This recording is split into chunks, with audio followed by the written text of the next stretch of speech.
Okay. All right. Well, welcome everyone. This is Stats 102C. It's good to see you guys. Finally in person again. I'm trying to look around to see if I recognize your faces, and I think I do. But then again, it's like I only see the top half, and it's like, oh, it's like I was never good with names. I mean, with names and faces before, and now it's like hard mode, and we'll see. We'll see how this goes. I'm just thankful that on Zoom it has your name in the little window, so that would be helpful. Oh, great. Okay, so welcome. It's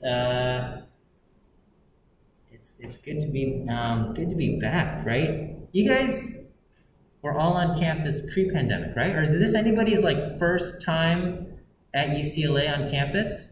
Anybody first time? Welcome and welcome. Yay! Exactly, right? Is it like the campus is so beautiful, right? Doesn't it feel good to be back? It feels good. It feels good. I feel like I walked on campus and I'm like, it's going to be a good day. You know, like there's smoke in the sky, but that's okay. Like, I mean, not really okay, but I feel good. I feel good. It's you know, it's hard to be upset when you're on a beautiful campus. Really, I think so. So it's I'm excited, and I hope you guys are too. All right, just some stuff, right? Okay. Do you guys take your daily symptom monitoring survey today? Okay. All right. If you forgot, do it right now. Yeah, I think I'm supposed to check. But it's not like I'm going to go through and check to make sure everybody is here. But if you are, then you're supposed to do that every day you come to campus. Okay.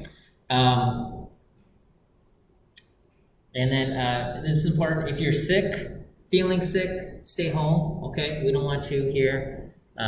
Even if it's test day, even on a day of an exam, if you wake up that morning and you feel sick, stay home. Okay. Same thing will apply to me. All right. So it's possible, right? Like I wake up and I'm like, oh, I feel sick. Then I'm gonna stay home and I'll have to kind of call somebody or something, and I might have to cancel class or something. Okay.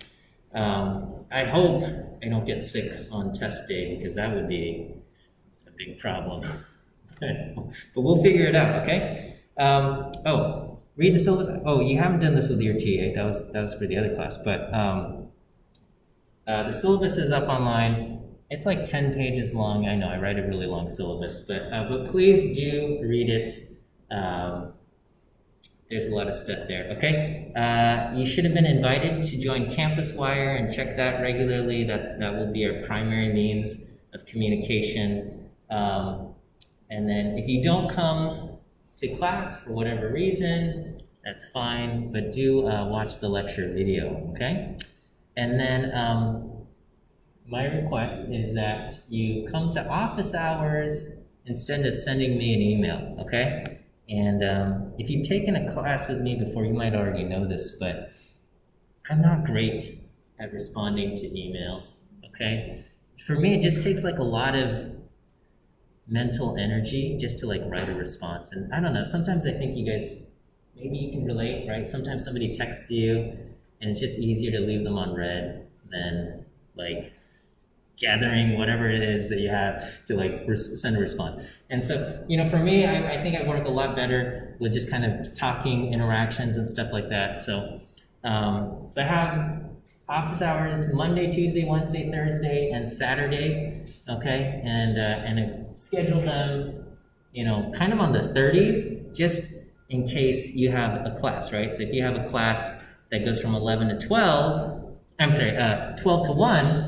You can come after 1, or if you have a class that starts at 1, you can come before 1 at 12:30 or something like that. And so hopefully at least one of these times will work out, and just come to office hours. We'll have a chat. If you need to meet privately, I can set up the waiting room for the other students, and you know, I generally am pretty flexible, and I'm generally willing to work with students and most reasonable requests for office hours and things like that. Okay. Let's see. Okay. Oh, all right. So this says exactly that, right? Come to office hours. You got questions about the content, questions about the homework, post those to CampusWire. I'll respond. And then also your classmates will respond to you on CampusWire. In fact, you are required to respond to your classmates' questions on CampusWire, as that will count towards your participation grade.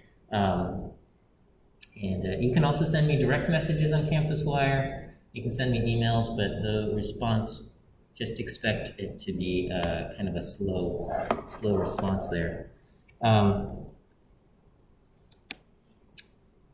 Let's see. Oh, on CampusWire, if you've taken a class with me before, you get points. On CampusWire, you can upvote each other's answers and upvote each other's questions and stuff like that. Be generous with the upvotes, okay? It costs you nothing, all right? But it helps your classmates out, right? And so if you get a bunch of points, you'll get easily full credit. And if you get even more, you'll get if you achieve Eagle status, which if a lot of people are active, a lot of people end up getting Eagle status. You'll get an extra credit point there. Okay, so that's that. All right. Okay, we've got. We're going to be using 2 textbooks. You can purchase the textbooks and get physical copies. You can also download PDFs of these textbooks. Okay, and as long as you are connected to the UCLA network, so if you're in this classroom, you will have access because it will recognize that you are on UCLA, and UCLA, part of your tuition money goes to the library, and the library has these kind of subscriptions and contracts with different publishers that say, hey, give us access to your digital content. And so so you will get free access to this textbook, excellent textbook. And same thing with this one, introducing Monte Carlo methods with R. You should also be able to get a free PDF download. So let me just try clicking the link here. Yeah, so it should just say download book PDF, okay? And if you're at home and you want to download, you have to connect to the UCLA VPN, okay? And if you go to this one, you should be able to click download all chapters. Yeah, right there, okay?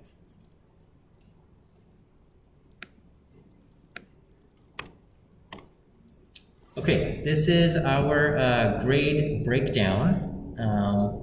We will have lecture viewing quizzes, and so that should be an easy way to get points just by listening during lecture, or if you miss class, then just watch the video and listen for the answers.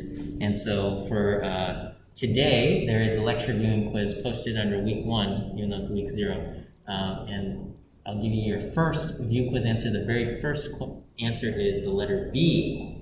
B as in bear, okay? And if so, if you've taken a class with me before, I think you had to do these during Zoom class and stuff. But we're going to kind of do the same thing here, and that way, we're not going to do attendance, and there's no penalty for missing class as long as you watch the lecture. You'll get points. And again, just take it anytime between now and before next class. The next class is Monday. And so you'll have to finish it by Monday, 10:59 a.m. Okay? So the first question, the answer is B. There's no context to these questions. When you click it, it just says, A, B, C, D, E, and you have to choose your answer. And there's no, you're not going to find the answers in the lecture notes or anywhere else. And again, treat this like a quiz. So that just means you're not allowed to give your friends the answers to the quiz, right? Like if you were to do that for any other quiz, that's considered cheating, and for this quiz, it's also considered cheating. So don't do that. Just take the quiz. first question, the answer is B. I'll give you the answers to questions 2 and 3 later on in today's lecture. Okay, we've got homework, and you'll submit those via Gradescope. You'll knit them in R, upload them to Gradescope, and we're going to have 3 exams, and we're just going to take them in class. Okay, so that means the exams are 50 minutes long, and that will be it. And exam 1, exam 2, final exam. The final exam we're going to do during 10th week as well, rather than during finals week. Okay, so that will also just be 50 minutes long, and then you can be done. You don't have to worry about sticking around for finals week. I mean, probably your other classes you have to stick around for finals week, but not because of this class. Okay, so that will be it. Exam 1, 2, and the final we can just call it exam 3. And that's that. So in class, and again, I will work with you if you can't come to class for whatever reason, right? So, figure out a make up something like that, okay? And then Campus Wire, I think you guys know how that works, okay? And again, I don't curve grades. If for whatever reason performance on an exam is like really awful or something, maybe I will do an adjustment. And the way I do grade adjustments is I add points to everybody's grade across the board. It's not this, I just don't believe in curving, okay? And I know other professors do curving and stuff, and that's totally fine. I just don't do curving, okay? I think you guys know how lecture view quizzes work, right? And then again, no penalty for missing class, and don't come to class if you're sick or feeling symptoms, okay? And then all of you guys are wearing masks, so that's great.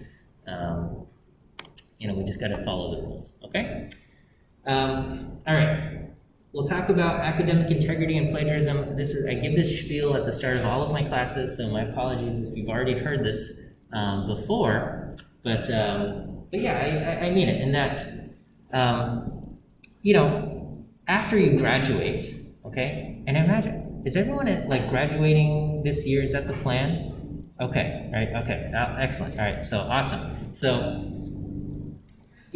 I imagine after you graduate, well, some of you will go to grad school, okay? Some of you will go and start working, okay? And when it comes to starting to work, right?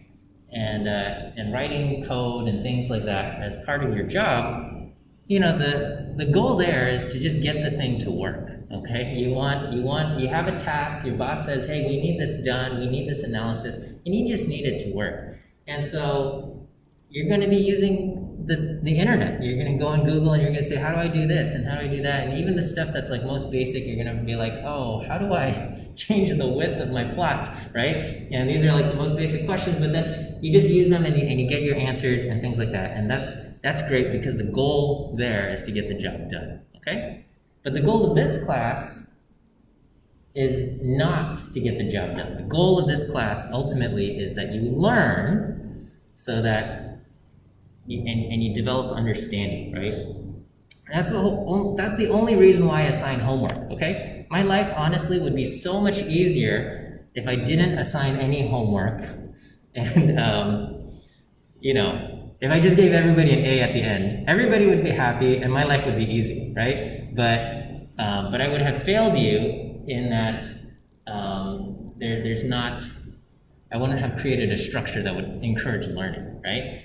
Because you could just sleep during lecture and you would get an A. So we have the homework assignments, and the homework assignments are there to present a challenge to you to help you learn, right? And you can think of it as just like going to the gym, right? And so when you go to the gym and you lift weights, the goal of lifting weights is not that the weights get lifted up off the ground, okay? It is the process of lifting the weights off the ground and being part of that will achieve the ultimate goal of gaining strength, right? If you want to gain strength, you have to do the work of lifting the weights off the ground. The goal is not that the weights get lifted, okay? And I think we understand that, and we understand this concept of no pain, no gain. If you don't work hard, or if your workout was super easy, you didn't break a sweat, there's no soreness, no tiredness afterwards, you can't expect your body to say, hey, we need to step it up, we need to build more muscle or anything like that, right? And similarly, when it comes to learning, right? If everything in your life is just a breeze, nothing presents any kind of challenge, okay? How can you expect, you to kind of develop and grow, right? We don't want, okay? Now, that's not to say, like, intentionally put yourself through, like, terrible trials and burdens, but because that's not the point, right? We want you to I'm hoping that the challenges I present are just enough to kind of stretch you where you can achieve these things, feel good, and grow and develop. I don't want to burden you with so much that you feel defeated right before you even open the assignment. But at the same time, we don't want it so easy that it's not a challenge at all, right? And I imagine you can recall times in your past where some classes were no challenge at all and maybe didn't help you grow or develop, okay? And some of these things, like, everybody's of different levels of talent and experience here. And so some of these things maybe, you might have to just kind of push yourself and say, hey, I want to develop this even better or something further or something, right? And so, if it comes to something like plagiarizing code, right? Because a lot of these things, if you go searching hard enough on the internet, you can probably find the answers. You can probably do these things, okay? But that's not going to help you, right? Again, the goal is for you to become better, right? And plagiarizing would be kind of like going to the gym and asking somebody else, hey, can you lift these weights for me? And then you go home and you say, yay, the weights got lifted 25 times. We did 25 reps of, something hard. And so the work was done.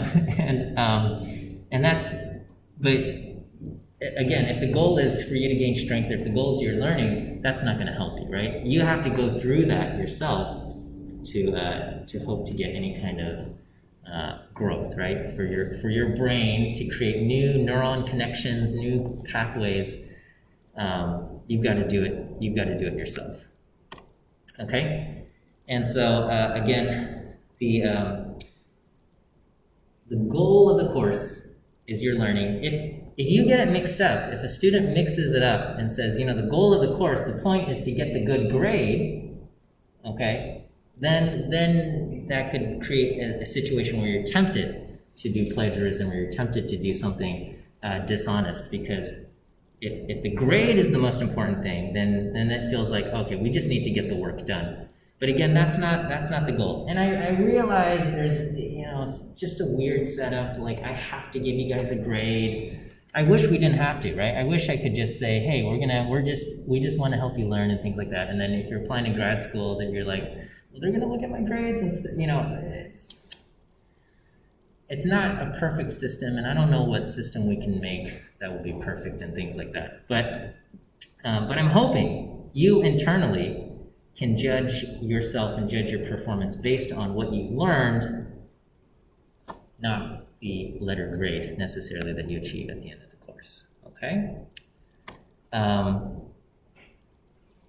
guess that's about that. Okay, let's get into what this class is all about. So this is Stats 102C, and we call this Monte Carlo methods, or Introduction to Monte Carlo. I forget what the exact name, but it's basically all about Monte Carlo methods. All right, and so what is Monte Carlo methods? Basically, we use Monte Carlo methods and we do repeated random sampling. We're going to use randomization, the random aspect of the computer's ability to generate random numbers, and we use that to estimate a numeric answer to some kind of problem that would generally be difficult to answer analytically, okay? So there's a lot of questions out there that might have a probabilistic answer, or maybe not even a probabilistic answer. There's just some kind of question out there, and it's hard. It's hard to get the answer analytically. Okay? Monte Carlo methods is a way for us to estimate those numbers, okay? So this is a short little history of it. And this comes from Wikipedia, okay?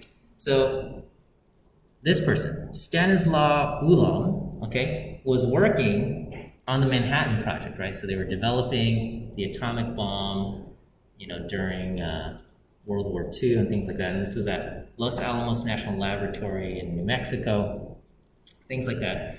They were having trouble. They reached a point where they needed to do some calculations, and the math was hard, okay? And I'm sure you guys have encountered a problem in your math courses where you're like, man, this is hard, right? And sometimes your math professors will say, this is intractable, right? Or we don't have a closed form solution or things like that, right? There's a lot of problems where we don't have the answer, okay? And so Stanislaw was trying to figure out, how can we get an answer to this thing? And he was inspired by just another question, like so if you play solitaire.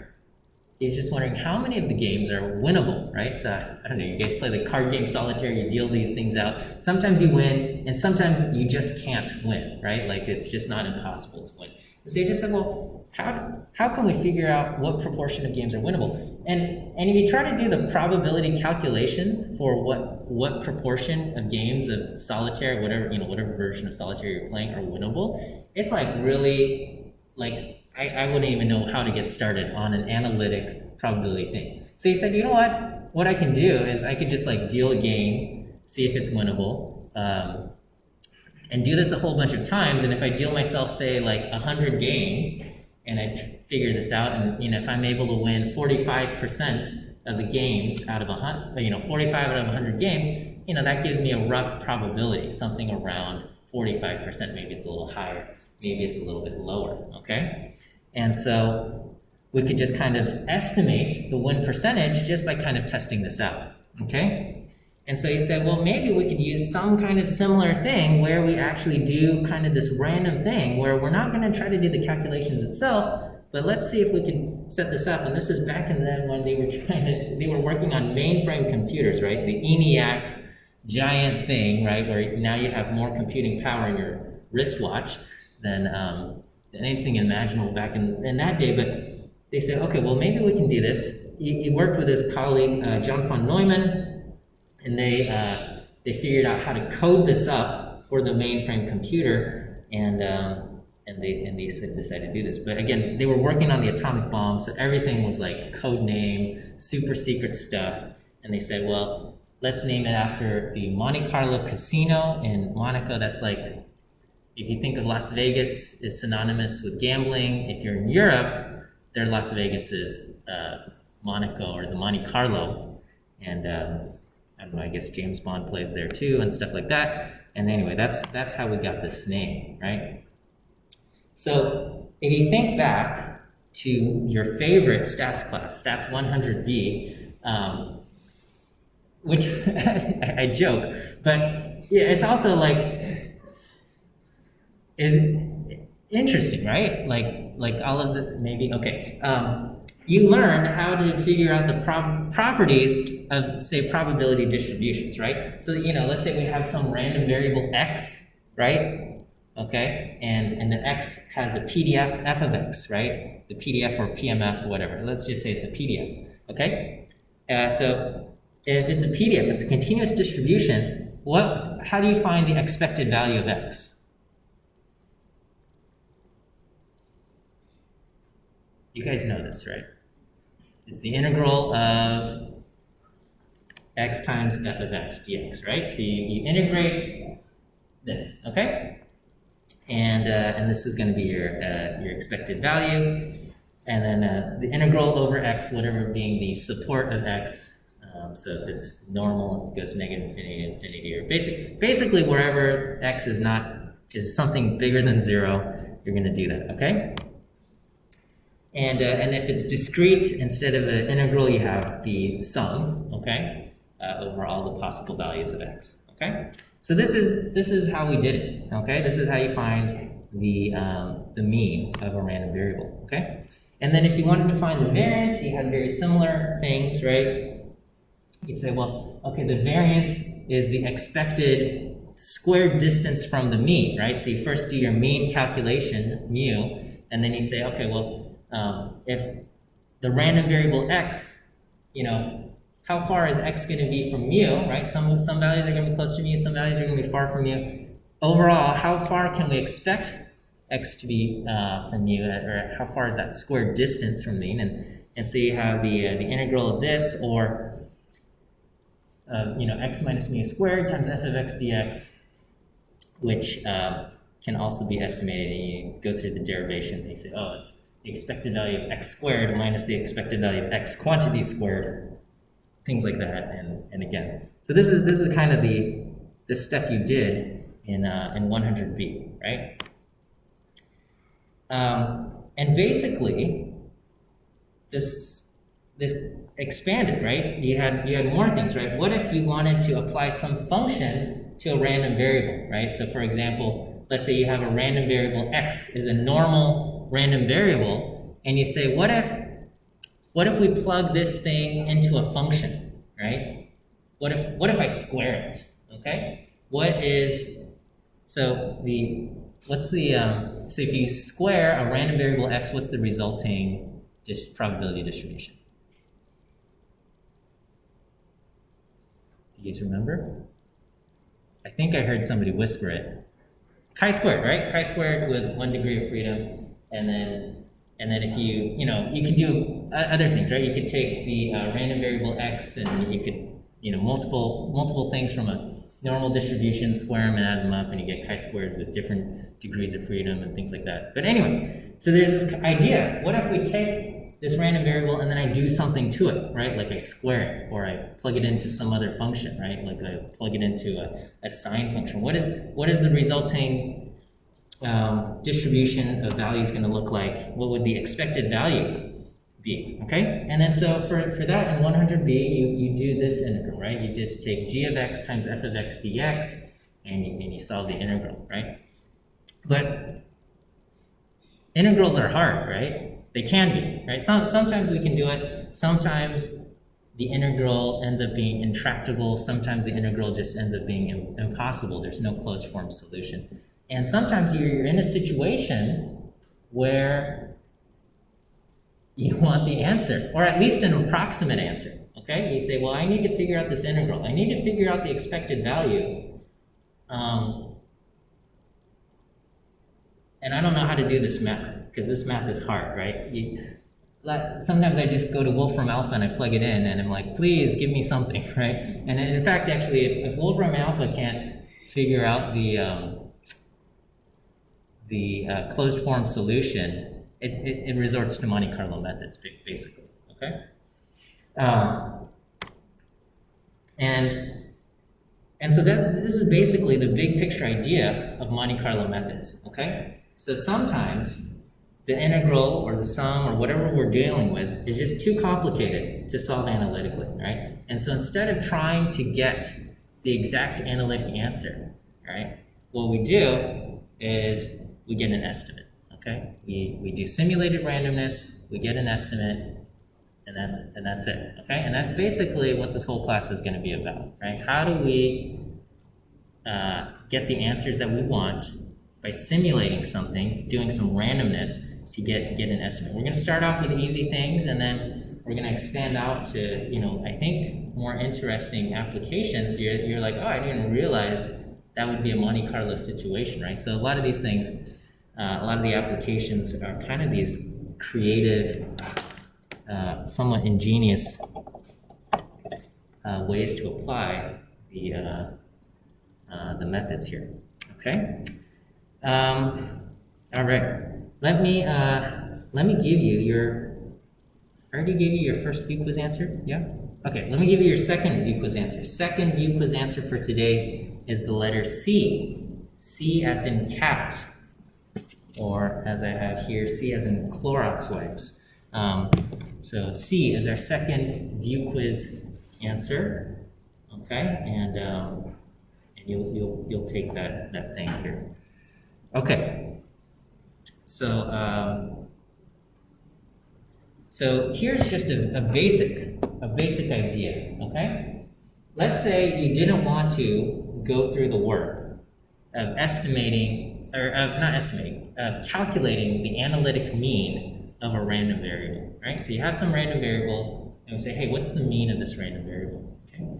Well, let's say you have a machine that's able to generate values of this random variable, right? So it's silly, but let's say you're like, what is, like, you didn't understand the rules of probability or something. I don't know, this is ridiculous here, right? But you have a die, right? You just say, what is the mean value? If I roll a die, what is the mean value that I should get? Okay? You go, okay, well, 1, 2, 3, 4, 5, 6. The mean value should be 3.5, right?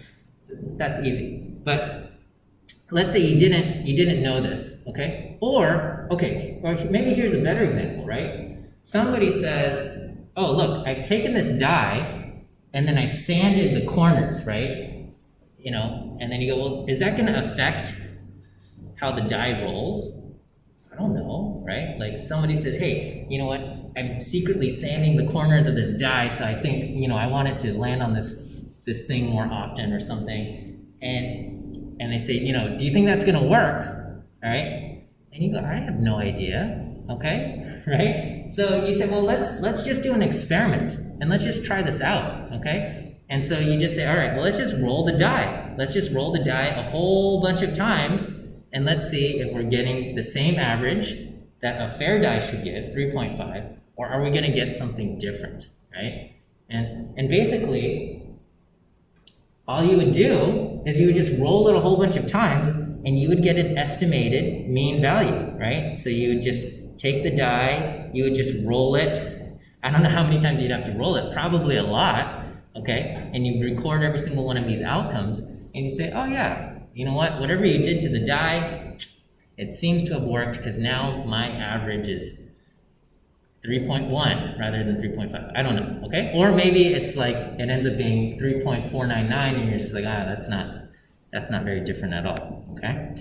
So anyway, the mean can be estimated just by taking the sample mean of whatever random sample you've generated, right? So you have a way to generate values from this thing, and maybe you generate it using the computer, maybe you generate it using real life, and you just take the mean of that, and that's going to be an estimated value of the mean, right? That is kind of the whole point.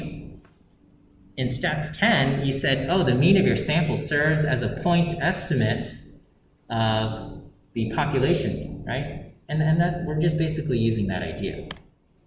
Okay? All right.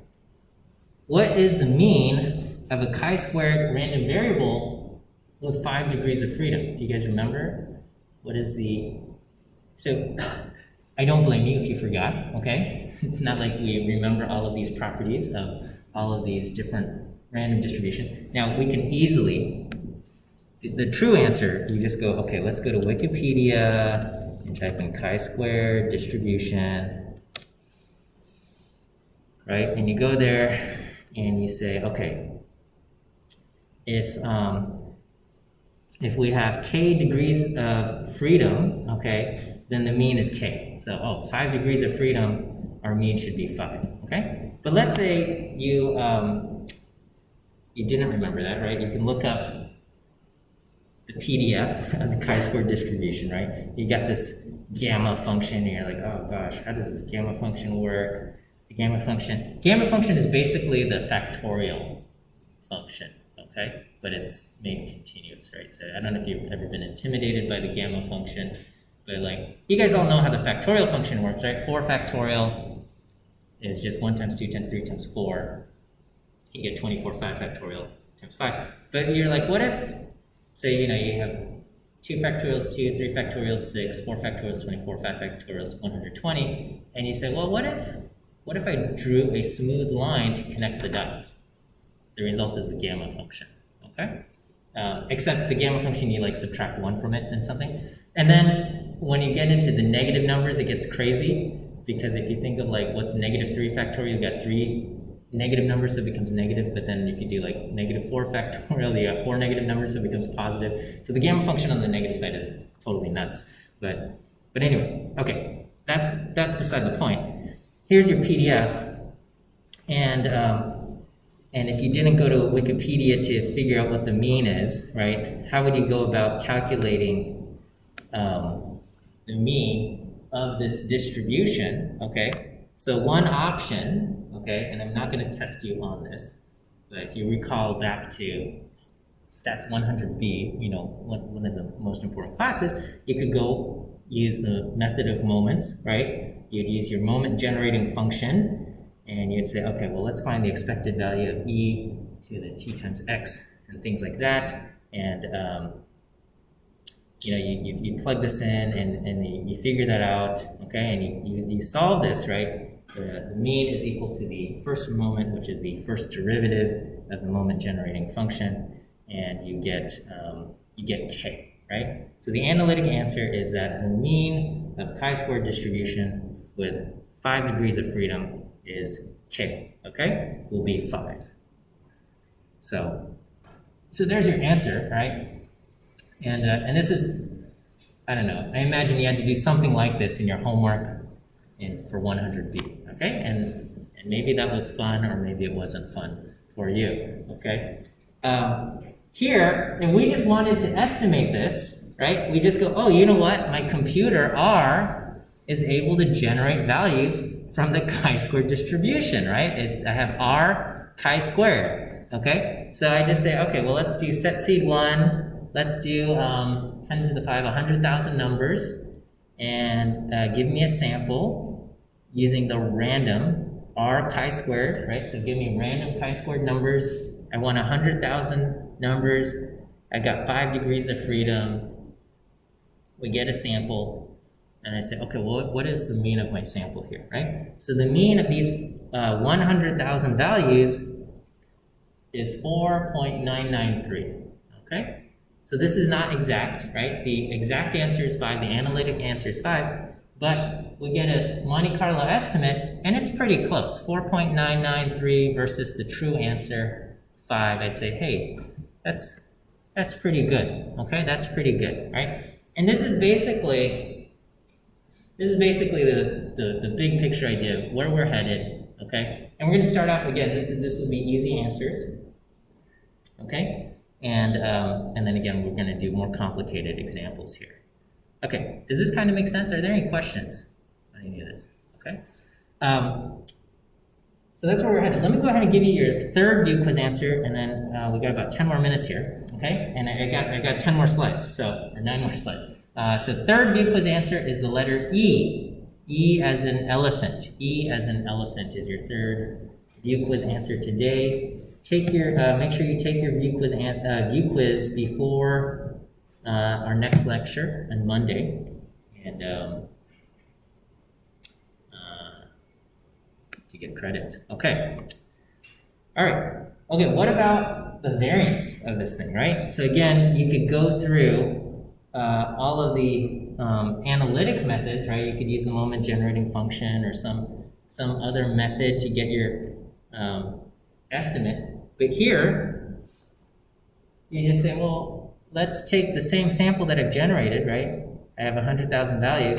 Let's take the same sample, and then just say, what's the variance of my sample? Okay, what's the variance of my sample? That's going to form an estimate of the population variance, the variance of the actual thing, right? So we get 9.97, and we could compare that. Okay, what is the variance? According to Wikipedia, the answer is 2k, 2 times the degrees of freedom. So the true variance for chi-square distribution with 5 degrees of freedom, the true answer is 10, and our estimate is 9.9789, or basically 9.98. It's a pretty good estimate, okay? We're pretty good, okay? So there's our variance, right? So these are our answers, right?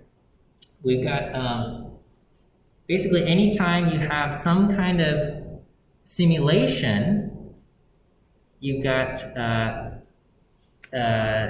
basically Monte Carlo method. So I don't know if this, let me see if this still works. So there's, right, so this was prior to the 2020 presidential election, and they had all kinds of possible results that could happen, and this was done using random simulations and stuff like that. During, they asked, you know, they were trying to predict who would win the NBA Finals last year, okay? And maybe, I don't know if they, huh? Okay, so yeah, okay. Forecast from the beginning of the season. You can change like who who they think is going to win, and then if you read this little, there's this little line here. Okay, I don't know if you guys can.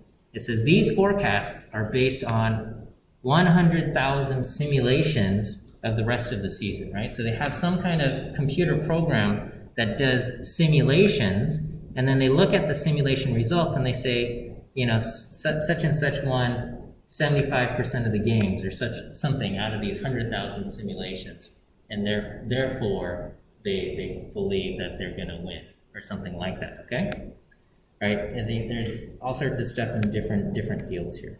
Okay, so the reason why Monte Carlo methods is so important and has become so useful is because they keep popping up in Bayesian statistics, right? And the stats department no longer offers a class directly about Bayesian statistics, but I will give you some exposure to Bayesian statistics, right? And so we're gonna have to talk about that.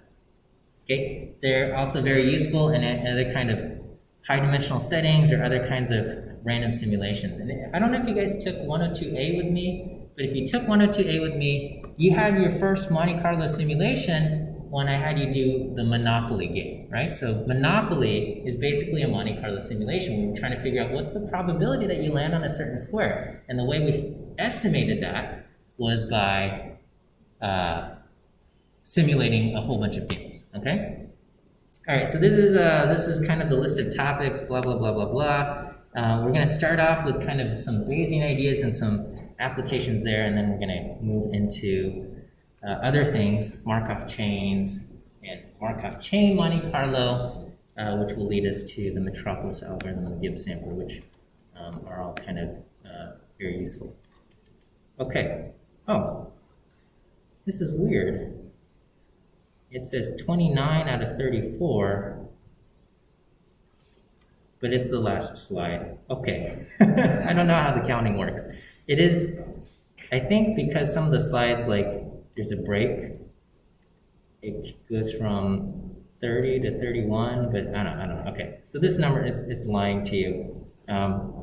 This was the end of the slide deck.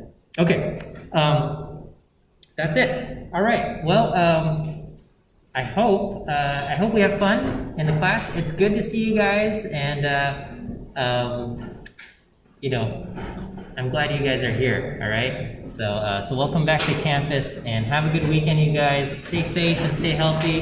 We'll see you guys on Monday.